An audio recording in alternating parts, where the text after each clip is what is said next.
Hello, and welcome to the roast of Jake Watson's replacement on the bullpen. I'm very excited to have you guys joining us. My name is Raf'S, and I'm here because Alex Wendling could not be bothered. Kevin also prides himself on being dubbed handsome in a sport filled with dudes, and it's really important to him. Unrelated, happy Pride Month. Tonight, we will honor the black belt of Kevin Sherrill, which just goes to show the incredibly low bar there is for white dudes in jiu-jitsu. As long as you don't pull a J-Wad or a Jacob Couch, you will be applauded. We're doing this the day after Juneteenth because Kevin has always said we need another day for reflection. Well, actually, Kevin feels much safer the day after Juneteenth because he's not quite sure how far back his family's history goes in Atlanta.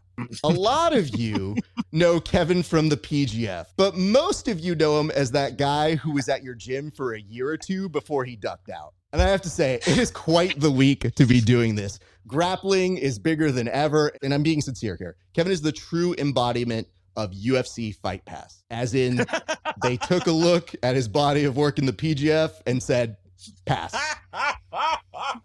Today, you're going to see a handful of Kevin's best friends who, in true Kevin fashion, literally phoned in their performances with the best jokes ChatGPT could muster.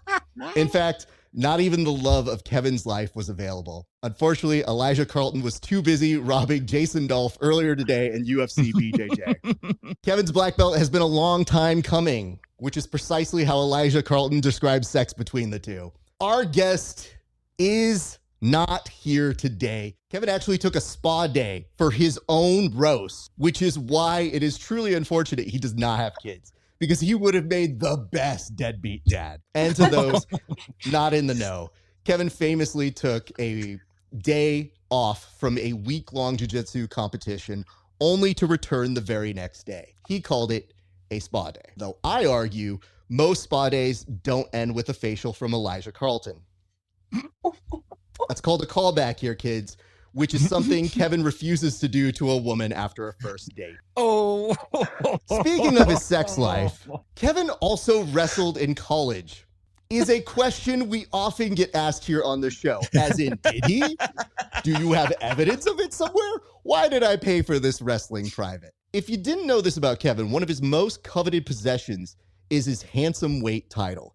A championship belt that is about as authentic as Mackenzie Stern's accent. Tim and I asked Kevin to provide us with a list of who he would like on this dais, and out of 10 names, 2 actually showed up for the live show. And not even Paul Ardilla, who, bless his heart, had to decline due to ice reasons.